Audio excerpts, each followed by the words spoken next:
Usually, my videos are pretty long-winded, but it is not going to be the case today because it is not going to take me long to tell you why this game right here is the best party game to come out of Japan in years. This is Ito. Ito takes dojo favorites The Mind and Wavelengths and combines them into a cooperative game for what the box says at least 8 players, but we also like this game at 4 or 6. In a round, you will be passing out cards to each player, numbering between 1 and 100. Your goal is going to be putting these cards in ascending order from lowest, which is going to be played first, to highest. How are you going to do that? Well, in each round, you are going to be giving a category in which they might say something like toy popularity or famous movie characters. And your goal is to give a hint based on how low or high your card is to get people to put them in order. So for example, if the category is something like toy popularity and you have a 1, maybe you'll say something like barbed wire.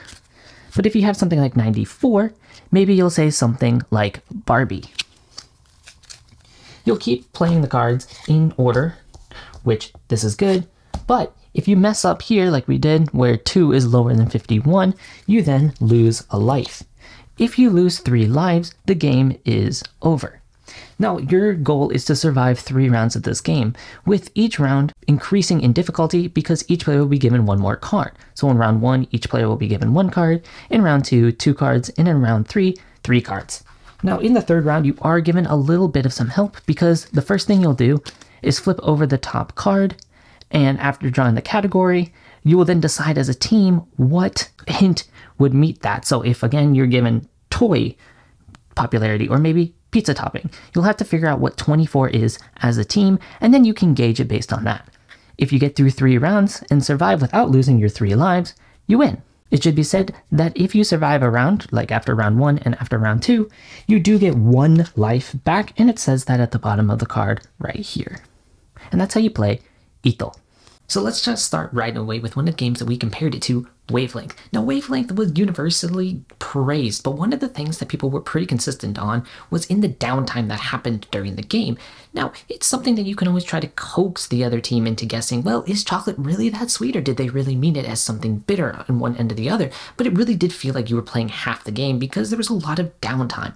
Well, Ito fixes that in the sense that you were always playing, you were always trying to figure out what everybody else means by their clues because you're all cooperating at the same time. You were trying to figure out, okay, well, they said that Whataburger is their clue for tastiest burger, but I know that they don't like it, but they know that we like it. So who are they giving the clue for? Do they want us to guess that it is a high number or low number because we know they like it, but we don't? It's that brilliant thing that happens where you are second guessing and everybody's second guessing at the same time and you're trying to work together, but that limited communication is just so, But what actually ends up happening is that what comes out of it is the jokes that occur during the thing. There will be inside jokes that happen, and I think those happen in the best of party games, where you're kind of frustrated with each other, but at the same time you're laughing at each other. Did they really have a 99 and they said the best animal in the zoo was a flamingo? What are you doing? That kind of thing. So then afterwards you're just messing around with flamingo for the rest of the night. It gives you a chance to bond, and it gives you a chance for those joke opportunities to bond with each other at the table. Now, if cooperative party games aren't really your thing, you prefer competitive party games, there is also rules for the competitive version in the box, but you need 8 players to play it. This is essentially the same game, but instead of increasing each round, everybody only has 1 card each round, and you are trying to find the other person at the table in which the sum of your 2 cards are the closest to 100. The closest pair gets 2 points, the second closest gets 1 point, and this is without going over 100. The first player to 5 points wins. So you are kind of working together, but at the same time you are trying to be the only one that reaches 5 points. So it gives you a bit of a different rule set if competitive party games are more up your style. But no matter which way you play, this game is phenomenal. It has yet to fall flat with a group. It doubles as a good party game for those who are sober and those who are not so sober. It can be fun either way. The one thing I will say is that it is a lot more fun if you're playing this with people that you already know, because you can already maybe have those jokes, you can already know it.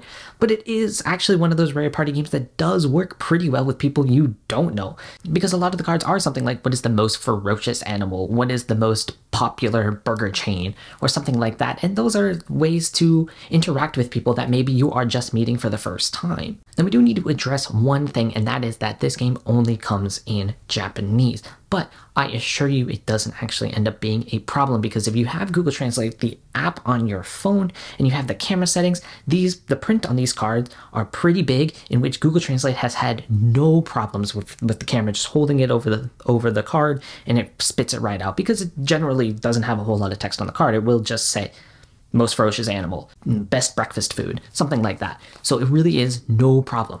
And with how cheap the game is, oh yes, let's talk about the price. The price is so good. It only retails in Japan for something like $12 to $15. And I've seen it on sale for even cheaper than that. And then importing that, because it is just a small little box, it is so cheap. It is an absolute steal at that price. It is so rare for us to say, wow, the price is that good. Yes, what are you doing? Just give it a chance at that price. It is so rare for us to be able to say that to import a game, but we can say it here because it is well worth the price. For these videos, I always go to board game cafe owners for recommendations. What are the games that are getting checked out a lot? What are the games that are being played a lot? And for months, they've been telling me about Ito, that Ito is the game. You think Nana is the hotness abroad, but Ito is really the hotness here in Japan. And now I see why.